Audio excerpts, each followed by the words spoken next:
So I'm at the parking lot of Under the Bridge Smoke Shop, Cigars and Smoking Lounge. Just over the sign is where most of the times that I've left things and actually found homeless people has been literally under the bridge, and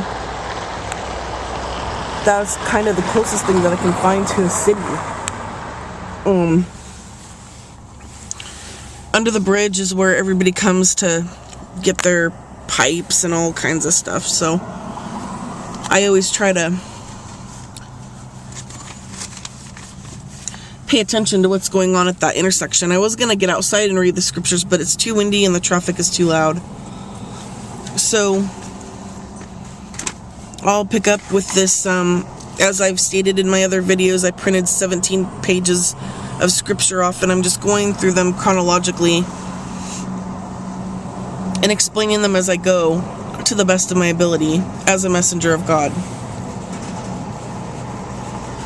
There's a really interesting thing that happens in the Graffiti Angels with baseball caps.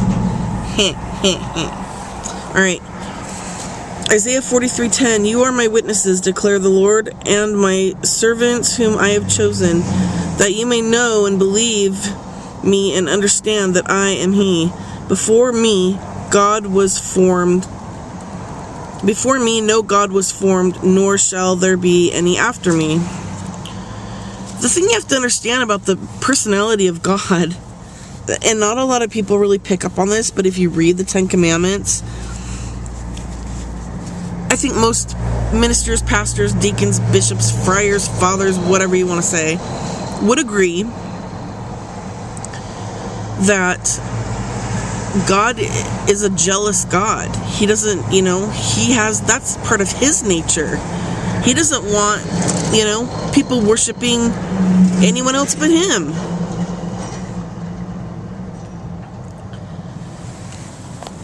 And I think that's how the thing about fearing the Lord really got incorporated into the biblical times and the books that were written and things, because God would get angry.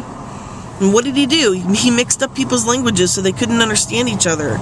Because why? He was pissed. And I don't understand how people can sit there and look at these storms and what's going on with the planet and not draw the conclusion. Everyone says the end times are here. Everyone says, oh, it's coming soon. Oh, praise Jesus. Take me, Lord, Lord, Lord, whatever.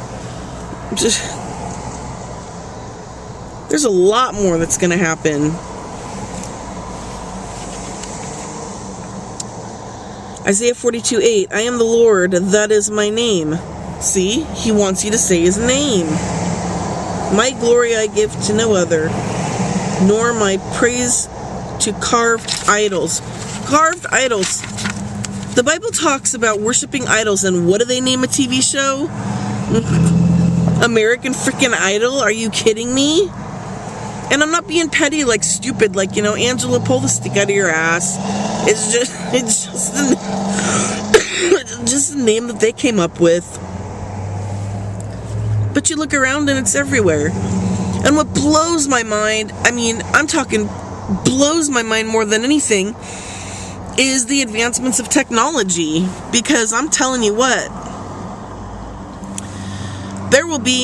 it's happening right now. Currency is changing, debts, and we'll do this and we'll relieve that, and everybody got themselves into a mess worshiping themselves. Money, money, money. What does it say, people? You cannot serve two masters. And what is the devil gonna do? Take every single person of their ability to do business.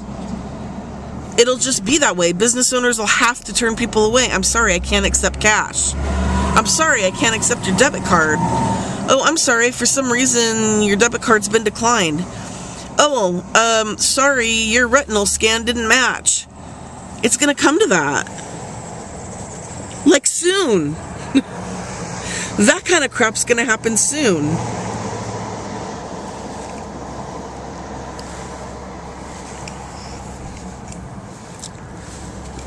Anyway,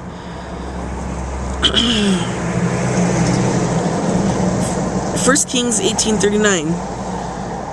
And when all the people saw it, they fell on their faces and said, "The Lord, He is God. The Lord, He is God." Everybody wants proof. Everybody wants to, I'll believe it when I see it. Do you know how many times I have heard people say that? I'll believe it when I see it. Fine, but it's going to be too late for your ass, because you're going to get left behind. God said, this is my son, hear him, listen to him, not watch him run around and perform a bunch of miracles. Yikes, people. So, I'm going to get going.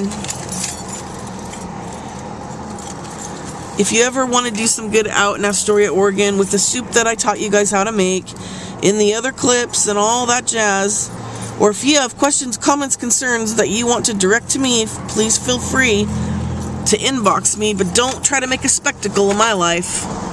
I'll pull your thread down, block you, and make your life a living hell.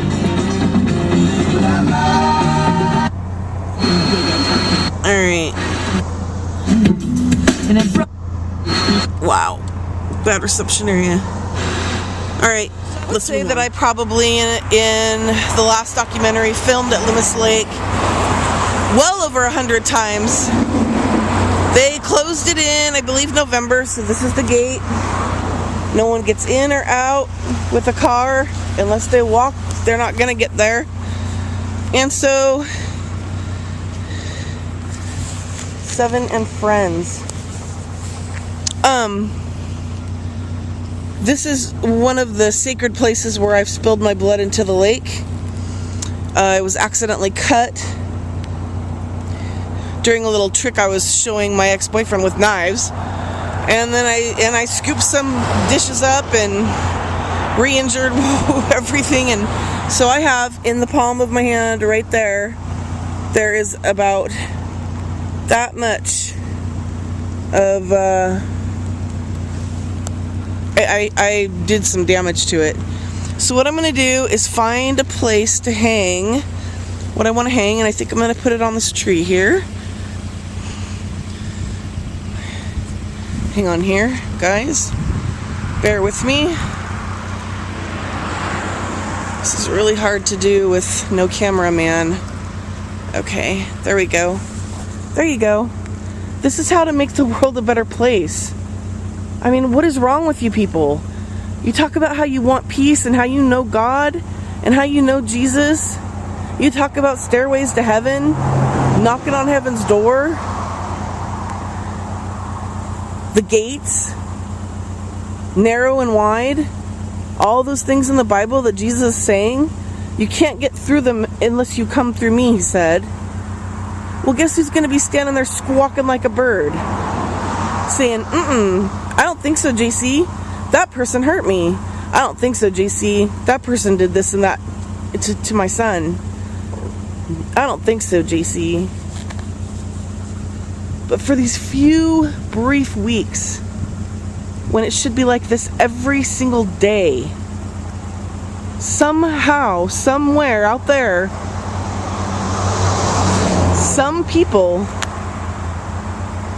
they find peace. I just want to come along and remind you guys of all the good things that there are and then go.